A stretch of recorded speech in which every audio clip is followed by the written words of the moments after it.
அஸ்ஸலாமு அலைக்கும் அன்பு நண்பர்களே, நான் ஒரு முக்கியமான இடத்திலே இருக்கின்றேன். இதோ எனக்கு பின்னால் ஒரு கிணறு இருக்கிறது. அந்த கிணற்றுக்கு போகும் வழி இப்பொழுது மூடப்பட்டிருக்கிறது. மதீனாவிலே துப்பா என்று சொல்லக்கூடிய ஒரு கிணறு.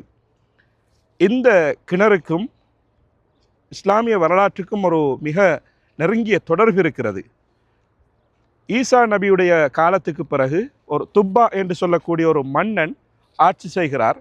அவர் இந்த பகுதிக்கு குடிபெயர்ந்து நபி ஸல்லல்லாஹு அலைஹி வஸல்லம் அவர்களுடைய வருகை பற்றி அறிந்திருந்ததன் காரணமாக இந்த பகுதியிலே, மதீனா பகுதியிலே பல காணிகளை அவர் வாங்கி வக்ஃப் செய்திருந்ததாகவும் வரலாற்று குறிப்புகள் சொல்கின்றன.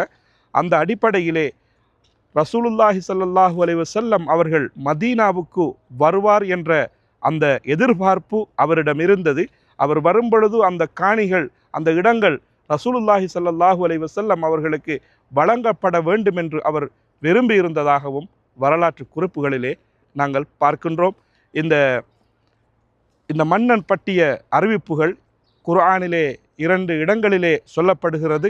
அந்த மன்னர் கட்டிய கிணம்தான் இப்பொழுது இங்கே இருக்கிறது. இந்த இடம் உஹது மலையடிவாரத்திலே இருக்கக்கூடிய ஒரு இடமாகும். இந்த சிறிய வரலாற்று குறிப்பை உங்களோடு பகிர கிடைத்ததில் சந்தோஷம். மீண்டும் ஒரு நிகழ்ச்சியிலே சிறிய வரலாற்று குறிப்புகளோடு மதீனா நிகழ்வுகளை உங்களோடு பகிர்ந்து கொள்கின்றேன். அதுவரைக்கும் உங்களோடு நான் ஹிஷாம்.